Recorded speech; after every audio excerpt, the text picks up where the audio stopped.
Good morning students. Swami Vivekananda Mahavidyalaya Narayanpur Pithampur की online virtual class में आप सभी का स्वागत है। देखिए स्टूडेंट्स, से पहले हमने कंप्लीट किया था फर्स्ट चैप्टर। आज हम चैप्टर सेकंड की बात करेंगे और चैप्टर सेकंड में हम देखेंगे कि 1813 के आज्ञा पत्र, मैकाले का विवरण पत्र 1835, प्राच्य पाश्चात्य विवाद का अंत 1839, ये तीनों टॉपिक पे हम डिस्कस करने वाले हैं आज की क्लास में। तो बने रहिएगा हमारे साथ। देखिए, इससे पहले आपने बाल अधिकार पढ़ा है, बाल अधिकारों से संबंधित प्रमुख अनुच्छेद पढ़ा है और मेरे ख्याल से वो चीज़ें आपको याद कर लेनी चाहिए क्योंकि वो आपकी कॉम्पिटिटिव एग्जाम के लिए भी इंपॉर्टेंट है। तो चलिए देर ना करते हुए शुरू करते हैं आज की क्लास। और आज की क्लास के तीनों टॉपिक हम कवर करेंगे यहाँ पे। तो देखिए, कुछ आगे बढ़ने से पहले हम इसके पहले कुछ भूमिका जानते हैं। देखिए, आप तो इतना जानते ही होंगे कि ईस्ट इंडिया कंपनी भारत में आई थी। इसका मुख्य उद्देश्य व्यापार और धर्म प्रचार करना था, मतलब कि अंग्रेजों का शासनकाल जो था ना, तो उस टाइम ये सब धर्म प्रचार और व्यापार के उद्देश्य से आए थे। इसके बाद फिर क्या हुआ कि धीरे धीरे इन्होंने संपूर्ण देश पे अपना आधिपत्य स्थापित किया और आधिपत्य स्थापित करने के बाद इन्होंने राजनीतिक रूप धारण कर लिया। मतलब इनकी सत्ता जो थी वो राजनीतिक बन गई और इसको स्थायी बनाने के लिए इन्होंने सोचा कि अगर भारतीयों को शिक्षा दिया जाए तो फिर ये हमारे नौकर बनकर रहेंगे, गुलाम बनकर रहेंगे और हमारा काम करेंगे। जैसा आज लोग नौकरी पाने के लिए परेशान रहते हैं, मैं भी परेशान रहता हूँ, इसमें कोई खास बात नहीं है। तो नौकर बनना बहुत अच्छी बात तो नहीं है, लेकिन लोग पसंद करते हैं, ठीक है। तो क्या हुआ कि यहीं से ईस्ट इंडिया कंपनी ने भारत की शिक्षा का प्रारंभ किया। मतलब भारत में शिक्षा की जो नींव रखी गई ईस्ट इंडिया कंपनी द्वारा यहीं से शुरू हुई, क्योंकि उन्हें नौकर चाहिए थे और फिर उनसे अपना काम भी कराना था। तो चलिए देखते हैं पहले ब्रिटिश सरकार द्वारा शिक्षा हेतु किए गए प्रयास। क्या प्रयास इन्होंने किया? सन 1765 तक कंपनी की शिक्षा नीति प्राथमिक शिक्षा देने तक सीमित रही। ठीक, 1765 तक केवल प्राथमिक शिक्षा दी। उसके बाद क्या हुआ कि उच्च शिक्षा संस्थाओं की स्थापना की गई। जैसे 1781 में कलकत्ता मदरसा तथा 1791 में बनारस संस्कृत कॉलेज की स्थापना की गई। इन दोनों कॉलेजों की स्थापना का मुख्य उद्देश्य मुसलमान नवयुवकों को मुस्लिम कानूनों और हिंदू नवयुवकों को हिंदू कानूनों में विशेष योग्यता प्रदान करके अंग्रेजी न्यायाधीश की सहायता करने के लिए तैयार करना था। मतलब जो अंग्रेज जज होते थे ना, वो चूंकि यहाँ की लैंग्वेज समझ नहीं पाते थे, तो क्या मतलब हुआ इसका कि इन्होंने कलकत्ता मदरसा और बनारस संस्कृत कॉलेज की स्थापना कराई। देखिए, यहाँ पे ये क्वेश्चन आपसे शॉर्ट में पूछा जा सकता है कि कब हुई थी। ठीक, तो आप ध्यान रखिए, कलकत्ता मदरसा की स्थापना जो हुई थी 1781 में और उसके 10 साल बाद बनारस संस्कृत कॉलेज की स्थापना की गई थी 1791 में। तो ये आप बिल्कुल भूलिएगा नहीं। और किस लिए स्थापित किया गया था? ताकि जो उनके अंग्रेज न्यायाधीश थे ना, उनको सहयोग मिल सके, क्योंकि यहाँ के लोग जब पढ़ लिख लेते तो फिर उसका ट्रांसलेट करते थे। मतलब कि जब वो जो अंग्रेज जज हुआ करता था नहीं समझ पाता था, तो ऐसी कंडीशन में जो यहाँ के लोग बोलते थे उसका ट्रांसलेट करके इंग्लिश में लोग मतलब भारतीय जो है अंग्रेजों को बताते थे, तब जाके वो अपना जजमेंट देते थे। तो इस तरह से धीरे धीरे क्या हुआ कि इनके द्वारा जो शिक्षा प्रारंभ की गई वो भारतीयों तक पहुंचने लगी। देखिए क्या हुआ कि फोर्ट विलियम कॉलेज की स्थापना तत्कालीन गवर्नर जनरल लॉर्ड वेलेजली द्वारा 1800 में कलकत्ता नगर में की गई। देखिए, ये क्वेश्चन बड़ा ही इंपॉर्टेंट है और अक्सर पूछा जाता है कि फोर्ट विलियम कॉलेज की स्थापना किसने किया था। तो आप ध्यान रखिएगा कि लॉर्ड वेलेजली ने फोर्ट विलियम कॉलेज की स्थापना की थी। और यह कॉलेज कंपनी के सैनिक कर्मचारियों के लिए था और उनको भारतीय भाषाओं, हिंदू मुस्लिम कानून एवं भारतीय शिक्षा इतिहास की शिक्षा प्रदान करता था। और अंत में 1818 में पूना संस्कृत कॉलेज की स्थापना हुई। इसके बाद देखिए 1813 का आज्ञा पत्र आ जाता है और इसमें होता क्या है कि ईस्ट इंडिया कंपनी के आज्ञा पत्र का प्रत्येक वर्ष 20 वर्ष के पश्चात ब्रिटिश पार्लियामेंट द्वारा पुनरावर्तन, मतलब जिसे रिन्यूअल बोलते हैं कि रिन्यू करना होता है। इस उद्देश्य से सन 1813 में आज्ञा पत्र को पार्लियामेंट में समक्ष प्रस्तुत किया गया। इस आज्ञा पत्र में अंग्रेजी शिक्षा प्रणाली का सूत्रपात करके भारतीय शिक्षा को एक नई दिशा में मोड़ा गया। सन 1813 के आज्ञा पत्र की 43वीं धारा ने भारतीयों की शिक्षा का उत्तरदायित्व कंपनी को दे दिया और उसे उनकी शिक्षा पर प्रति वर्ष कम से कम 1 लाख रुपए की धनराशि व्यय करने का आदेश दिया। देखिए, 1813 के आज्ञा पत्र में जो बातें आई उसमें आया कि सबसे इम्पोर्टेंट चीज़ जो है ये आया कि 1 लाख रुपए की धनराशि जो ईस्ट इंडिया कंपनी है, जिसका आधिपत्य हो चुका है पूरे भारत पे, तो ब्रिटिश पार्लियामेंट ने कहा कि अब आप भारतीयों को शिक्षित कीजिए और शिक्षित करने के लिए उसमें 1 लाख रुपए की सहायता राशि या अनुदान राशि प्रदान कीजिए, जिससे भारतीय भी बेहतर बन सके शिक्षा के क्षेत्र में। और जब वो शिक्षा के क्षेत्र में बेहतर बनेंगे तो फिर हमारा सहयोग भी करेंगे। बस इतनी सी बात थी। कि इसी वजह से 1 लाख रुपए की धनराशि प्रदान की गई और इसके साथ साथ कुछ नए कॉलेज की स्थापना की गई।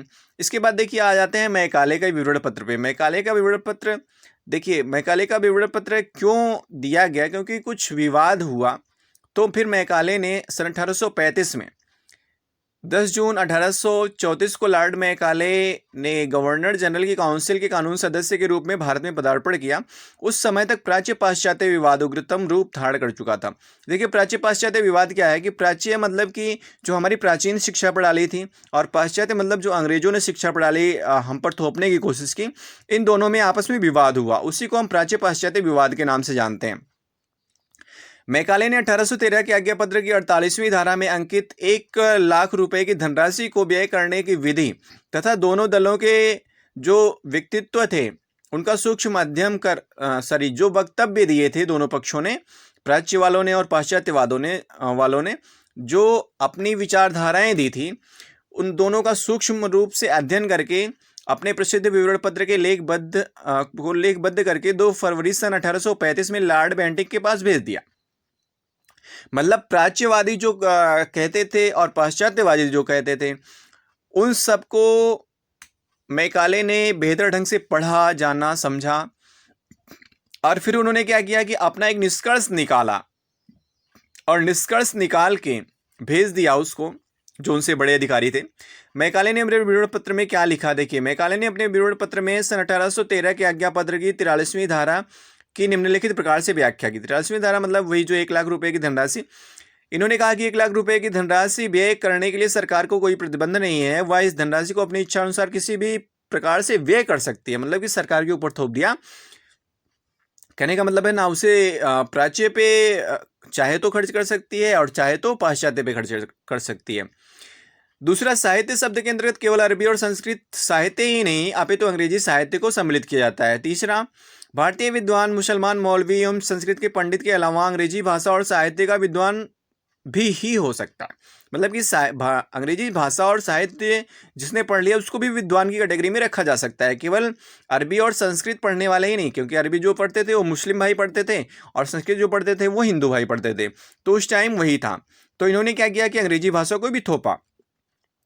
इसके अतिरिक्त मैकाले अंग्रेजी शिक्षा द्वारा एक ऐसे वर्ग का निर्माण करना चाहता था जो रक्त और रंग में भले ही भारतीय हो पर रुचियों, विचारों, नैतिकता एवं विद्वता में अंग्रेज होगा।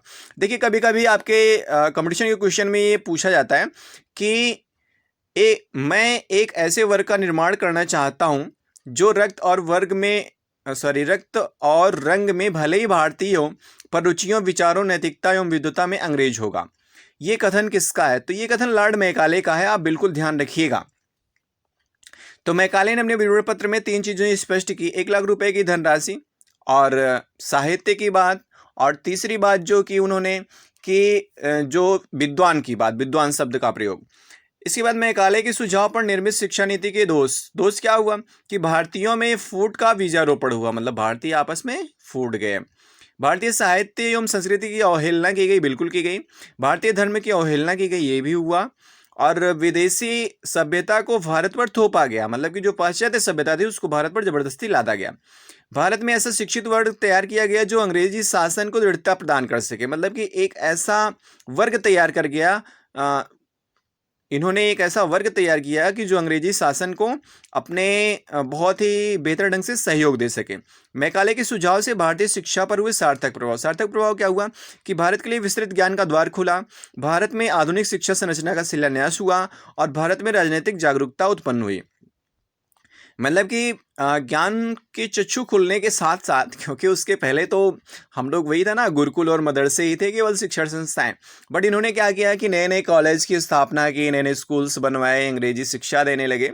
तो भाई ज्ञान चक्षु खुल ही जाएगा लोगों का। आज भी देखिए लोग इंग्लिश मीडियम में बच्चों को पढ़ाने की कोशिश करते हैं और पढ़ाते भी हैं, तो ज्ञान चक्षु खोलने के लिए ही पढ़ाते हैं। और क्या हुआ कि पाश्चात्य सभ्यता का भी विकास हो गया, भारतीय संस्कृति धीरे धीरे नष्ट होती गई। मतलब किसी भी संस्कृति को नष्ट करना है तो वहाँ पे आप एक नया एजुकेशन सिस्टम डाल दीजिए, उसकी वहाँ की संस्कृति अपने आप खत्म हो जाएगी। और वही किया हमारे साथ अंग्रेजों ने, खासतौर से ये जो लॉर्ड मैकाले था ना, इन्होंने जो शिक्षा पद्धति अपनाई वो मान के चलिए कि आज तक चल रही है पूरी तरह से। और धीरे धीरे इन्होंने क्या किया कि भारत में राजनीतिक जागरूकता, मतलब कि राजनीति की भी शिक्षा दी जाने लगी और लोगों को जागरूक किया राजनीति के लिए। आज भी देखिए बहुत अच्छी अच्छी तरह से राजनीति कर रहे हैं लोग। तो इस तरह से मेघालय के सुझाव पत्र से काफ़ी कुछ अच्छी बातें भी निकल कर आई। मार्च 1835 का आदेश पत्र भारतीय शिक्षा के क्षेत्र में पहली नीतिगत घोषणा थी। तत्कालीन governor general Lord William Bentinck ने 7 मार्च 1835 को मेघालय के विचारों का स्वागत किया और उन्होंने कहा, क्या कहा, कि शिक्षा के लिए निर्धारित संपूर्ण धन का सर्वोत्कृष्ट प्रयोग केवल अंग्रेजी की शिक्षा के लिए ही किया जा सकता है। मतलब जो 1 लाख रुपए की धनराशि दी गई थी ना, क्योंकि मामला तो 3 ही पड़ा था, 1 लाख रुपए की धनराशि, विद्वान शब्द और साहित्य शब्द, इन्हीं तीनों की वजह से प्राच्य पाश्चात्य विवाद हुआ था। तो 1 लाख रुपए में लॉर्ड विलियम बेंटिक ने भी कहा कि वो जो है वो केवल अंग्रेजी शिक्षा के लिए ही हम खर्च करेंगे। प्राच्य पाश्चात्य विवाद का अंत, ये अगला टॉपिक हमारा है। प्राच्य पाश्चात्य विवाद का अंत किस तरह से हुआ? 1839 में हुआ। देखिए, लॉर्ड बेंटिक के जाने के बाद लॉर्ड ऑकलैंड ने भारत के गवर्नर जनरल का पद संभाला। ऑकलैंड ने निर्णय दिया कि यदि प्राच्य शिक्षा पर कुछ धन और व्यय कर दिया जाए, मतलब कुछ धन और व्यय कर दिया जाए, तो प्राच्यवादी अपना आंदोलन स्थगित कर देंगे। अंत में तत्कालीन गवर्नर जनरल ऑकलैंड ने अपने विवरण पत्र में प्राच्यवादियों के प्रति उनको प्रतिवर्ष 31,000 रुपए की अतिरिक्त धनराशि देने की घोषणा की। इस घोषणा से प्राच्यवादियों को प्रसन्न कर दिया। मतलब कि जो 1 लाख रुपए की धनराशि बेंटिक जी ने कहा था कि नहीं, इसको हम केवल अंग्रेजी भाषा के लिए खर्च करेंगे, अंग्रेजी भाषा के विकास के लिए खर्च करेंगे, और मामला फिर तूल पकड़ लिया। मतलब फिर प्राच्य पाश्चात्य विवाद गहराया और बहुत ही कहने का मतलब है आक्रामक रुख होने लगा। तो फिर क्या हुआ कि बेंटिक छोड़ के अपना पद चले गए और बेंटिक अपना पद छोड़कर चले गए और फिर लॉर्ड ऑकलैंड आए और उन्होंने इस विवाद का अंत किया। उन्होंने क्या किया कि इसमें 1 लाख के अलावा 31,000 रुपये और निर्धारित कर दिया, जो कि भारतीय साहित्य के लिए निर्धारित किया। अब भारतीय साहित्य में चाहे वो संस्कृत साहित्य रहा हो या अरबी साहित्य, दोनों के लिए निर्धारित किया गया और दोनों के विकास पर बराबर ध्यान दिया गया। इस तरह से लॉर्ड ऑकलैंड ने क्या किया कि जो ये प्राच्य पाश्चात्य विवाद चला आ रहा था उसका अंत कर दिया 1839 में। तो ये देखिए, इसमें आपने तीनों टॉपिक जान लिया। मेघालय का विवरण पत्र भी जाना और प्राच्य पाश्चात्य विवाद का अंत भी जाना, और इसमें मतलब कि जो भी था आपका लगभग सारी चीज़ें कंफर्म हो गई। और कॉलेजों की स्थापना किस तरह से हुई, पहले कौन कॉलेज बने, ठीक है। तो ये सारी चीज़ें आप बिल्कुल भी नेग्लेक्ट मत कीजिएगा, मतलब इसको आप याद कर लर्न कर लीजिए। और साथ ही साथ इसमें से जो छोटे छोटे क्वेश्चन बनने वाले हैं, जैसे कुछ सन हैं, तो ये सब भी आप याद करिएगा। ओके, थैंक यू, मिलते हैं नेक्स्ट क्लास में। Thanks for watching. इसके बाद फिर हम नेक्स्ट टॉपिक में नेक्स्ट डे में अगली क्लास में हम डिस्कस करेंगे इसके आगे जो भी है उसके बारे में। तब तक के लिए धन्यवाद। आप लोग स्वस्थ रहिए, खुशहाल रहिए।